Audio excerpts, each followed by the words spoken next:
What's up, everyone? Welcome to Program Your Remote. Today we're going to take a look at how to change the battery in a Polestar key fob. So this remote key fob is going to take replacement battery CR2032, and we're also going to need a flathead screwdriver. If we take a look at our fob and we look at the bottom of it, we see this release right here.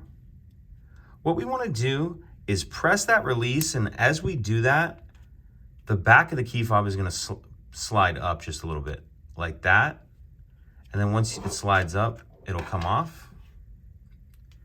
Now if we take a look right here, we see there's another release.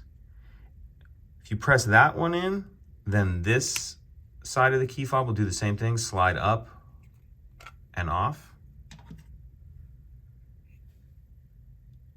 Now we can see this round circle piece right here.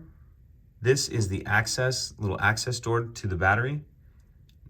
If you grab your flathead screwdriver and you're gonna rotate it till this arrow ends up here.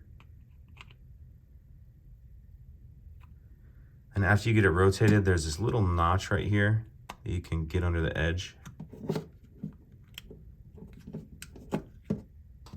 Get that little cap off, and now we see our battery right here. We'll get our old battery out, grab the new one, and we want to make sure that we're installing that with the plus side up. Get that snapped into place. Put this little cap back on. You just got to line those arrows up and then rotate it to lock it. Now on this side, we'll grab this piece and we're just going to do the reverse of everything we just did to close it up.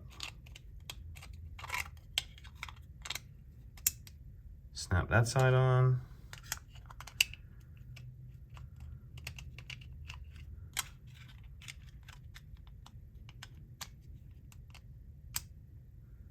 And that's it. Pretty simple. If you have any questions, please let me know. If you could take a second to like and subscribe, it helps us out, and I'd appreciate it. Thank you.